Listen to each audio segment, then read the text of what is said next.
what's up? It's your Giant pregame show presented by Sherwood Ford. Caroline, Tyler here. We're fired up. If you guys could only hear the scream and cheer that Tyler just let out before producer Liam hit on air, you guys wouldn't believe me.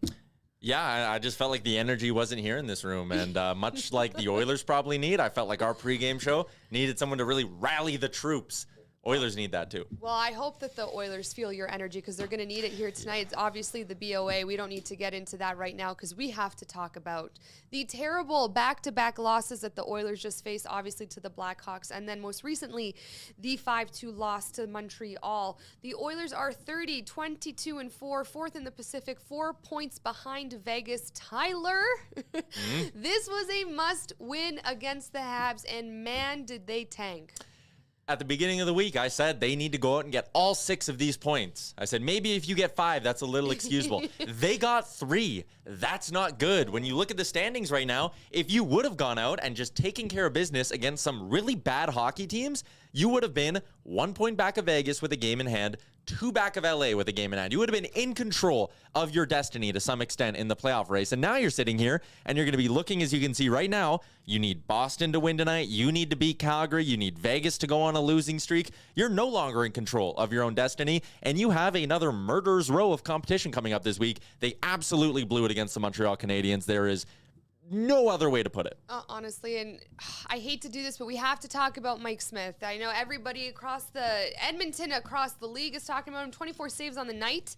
And at some point, if the offside gods did not help Mike Smith, he would have let in 5 goals on 14 shots. Tyler, what do you think about that stat? Yeah, like he only gave up four goals on the stat sheet, but let's go back. I mean, if those offside reviews don't happen, I know people on Twitter were saying Jay Woodcroft did more to save goals than Mike Smith did. But that stat line, stopping 24 or 28, that's really more like 24 of 30 when you consider the fact that 2 goals got wiped back because of offsides. They're very lucky that that game wasn't worse. And isn't that a damning statement? They're very lucky that they didn't get blown out by the Montreal Canadiens in that hockey game. And I get that the Habs have been playing a little bit of better hockey as of late, but that's just not much of an excuse. You look around the league, Vegas is winning the games they have to, LA's winning the games they have to, and Edmonton just simply is not. And it's scary because you know what, guys, obviously hosting the Toronto Maple Leafs podcast here for Nation Network, Toronto fans are worried that they have a goaltending issue, but I really have a hard time believing they do because Jack Campbell a few months ago was in the conversation for the Vezina Trophy. Yeah. We don't have a goaltender here in Edmonton who's ever been in that conversation this season, and I'm sure you can attest to seasons in the past. Yeah. And I think that Edmonton is a perfect market to look at when you have a goaltending issue. That's exactly what's happening here right now. Yes, Stuart Skinner got that call-up. It's well-deserved because the last time we saw him was when he had his first NHL career shutout. So now he's back there. Obviously, Mikko Koskinen getting the start, but Stuart Skinner's up in the lineup. But we do not have a starting goaltender. We do not have a goaltender where we can have complete faith in, and we have a serious goaltending issue. And for all the fans there, they're going to tell me, wow, she's stating the obvious. Guys, what else are we supposed to talk about right now? Honest to God, when we're losing to the Habs 5-2 and then the previous game to the Blackhawks, what else are we supposed to talk about? So please enlighten me and have a great day. My good friend Bruce McCurdy from the Cult of Hockey had a great tweet kind of outlining the Oilers' numbers for the 3 goalies since Mike Smith returned to the lineup and was allegedly healthy just over a month ago, and it's not good. Like, Skinner had made that 1 start. He got a shutout. Mikko Koskinen in that span has made 4 starts. He's 3-0-1 with a 2.50 and a 924. And then you have Mike Smith, who's 3-6-0 with a 3.43 and an 885 save percentage. Those numbers are so far below league average, it's not even funny. And he had 1 statistical good game in there, and it came against Carolina when also he got lucky that the Oilers won a challenge, or else his numbers would have been worse. So he just can't be trusted right now. So I'm happy that it's Skinner and Koskinen up, and I'm hoping Mikko can keep rolling tonight against Calgary because they're really going to need it. Well, we were just talking about this before the pregame show started, and Les Barker in our chat says Holland is the issue with goaltending. And you bring up Calgary's current goaltender and how Holland passed up on him, and maybe Holland does need to be held accountable for the issue we have here in Edmonton. 100% he does. We're going on, year 3 of the same duo between the pipes with Smith and Koskinen, and the Oilers had cap space last summer, and I get that people are going to say, that, Kostinen's contract, right? That was signed by Chiarelli or Nicholson or whoever, but a good GM finds a way to get it done. Every other good GM around the league would find a way to address this and get it done. And Ken Holland just wanted to keep going back to the well on Mike Smith, and Father Time is undefeated when it comes to sports, right? And we're seeing him beat Mike Smith pretty handedly right now. So they can't trust Mike Smith. They got to run with this duo in Skinner and Koskinen. The interesting part would be, because right now it's that Mike Smith is sick. What happens? Let's say you go Koskinen tonight, Skinner on Wednesday back at home, because he's been great on home ice this year. What happens if you win both these games and you have Mike Smith who's healthy and ready to go? You can't send back Stuart Skinner if he comes in and plays well again. He would be then coming off a shutout, and then whatever he would do against Washington, they're going to have a really, really tough decision to make if Skinner and Koskinen play well this week. But if that happened, would you be surprised? I think at this point I might, just because it couldn't.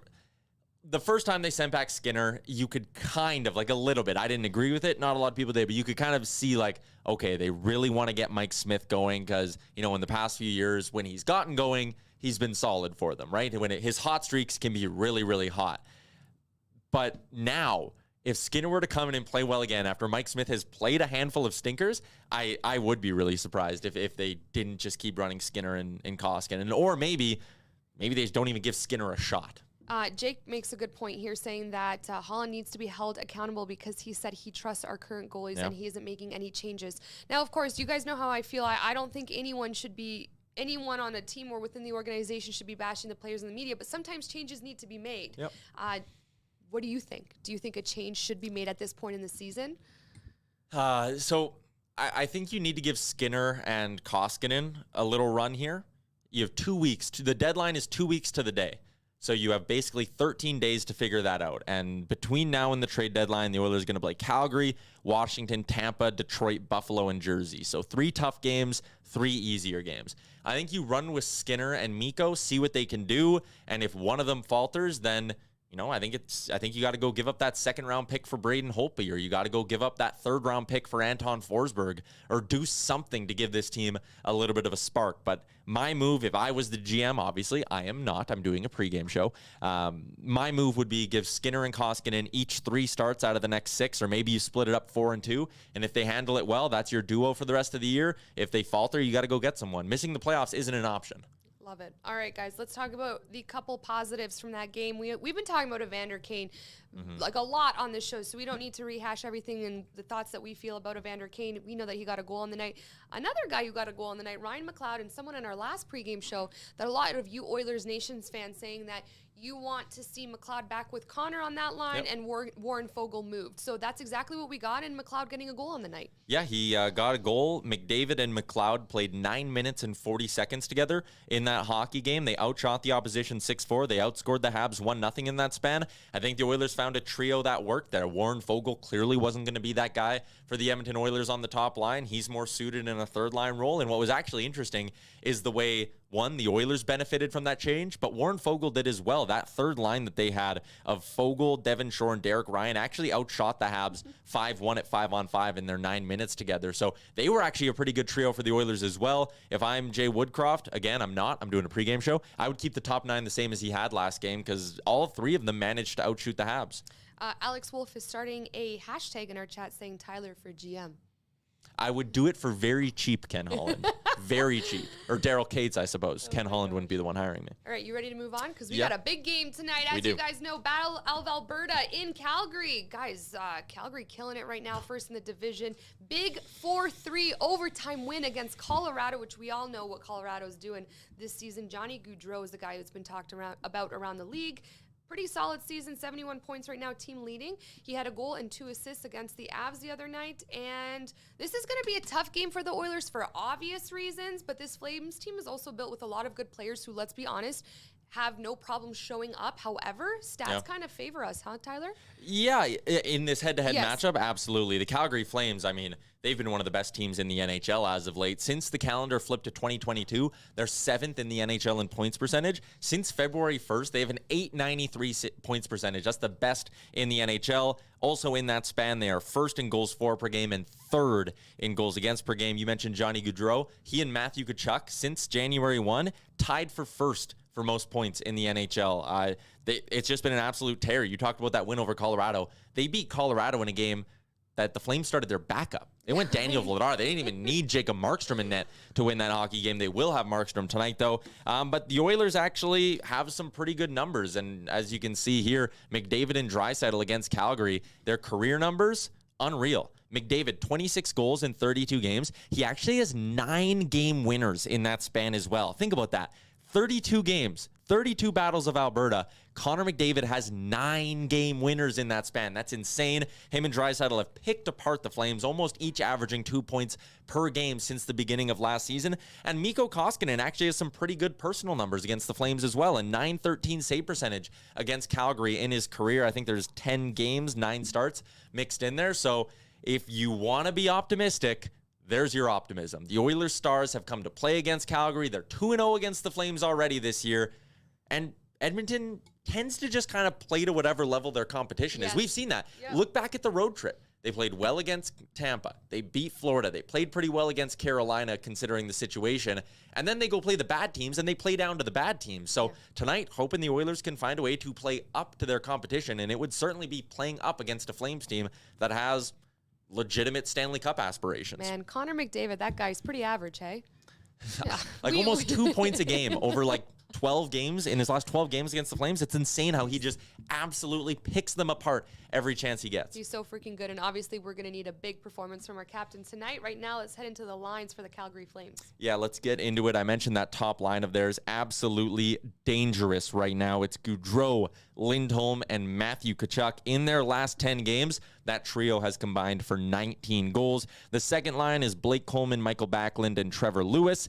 Adam Ruzicka with Tyler Toffoli and Andrew Mangiapane. And the fourth line is Sean Monahan with Dylan Dubé and Milan Lucic, who did score a goal earlier this year against the Edmonton Oilers. That's a really deep forward group for the Calgary Flames. Their D pairings are Hanifin with Anderson, Shillington with Tanev, Zadorov with Goodbranson. Top Flames power play unit, which is top 10 in the NHL since January 1, is Toffoli, Lindholm, Tkachuk, Gaudreau, and Anderson. And we mentioned starting between the pipes is Jacob Markstrom, 13 goals against in his last 5 starts. The Flames 3-1-1 in that span as well. You ever see the Twitter account Boring Sean Monahan?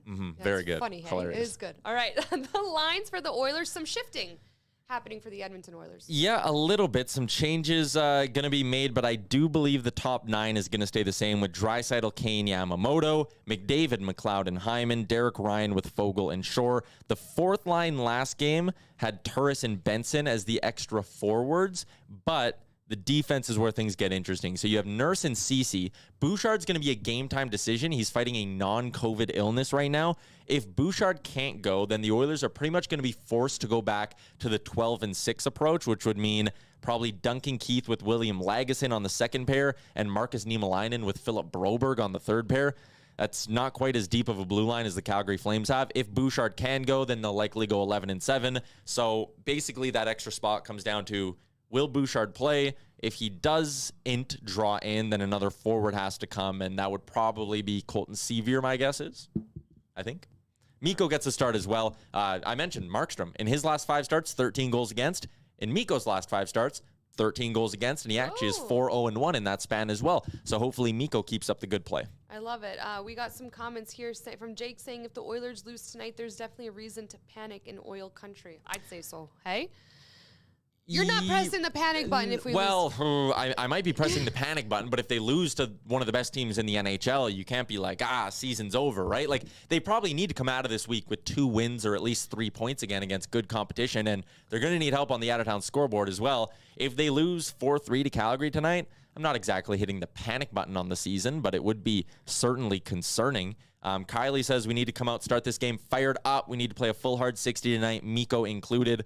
And yeah, again, this is one of those games where, against Montreal and Philly and Chicago, it was kind of like, hey, if the Oilers go and bring their A game, they're going to win. And they didn't bring their A game in any of those, you could argue. Against the Flames, Edmonton's going to need their A game. They're going to need to get their power play going. It was 0-4 against the Montreal Canadiens. That's not going to cut it. They're going to need a lot to go right if they're going to win this hockey game, is my point, which is why if they lose, it's not exactly a surprising outcome.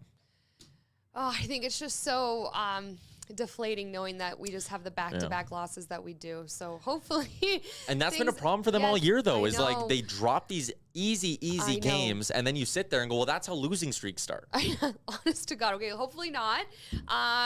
Bet of the game. Where are you putting your money? I don't want to toot my own horn, but I was excited about Evander Kane against the Habs because I was like, he debuted as an Edmonton Oiler against the Habs. He scored. Didn't he have a couple points that game? Yeah. Yeah. He had a really good opening game. Yeah. So I was like, Evander Kane's feeling it again. But I'm probably like 1 for 20 with my pre-game predictions. The Oilers are dogs in this game, plus 175 on the money line. Flames coming in at minus 216. That's not really surprising. Oilers and reg plus 230. If you like the Oilers to somehow win this game by 2 or more, plus 400 is the payout. My bet of the game, I mentioned Connor McDavid and how well he scored against the Calgary Flames in his career. That's actually exactly where I'm going in this one. Connor McDavid's plus 135 to find the back of the net tonight. I say he does it. And you know what? If you're feeling a little risky, plus 340. McDavid to score and the Oilers to win the hockey game. Why not? I mean, they've played Calgary well. You never know. But my bet of the game is going to be the Connor McDavid shot prop and Connor McDavid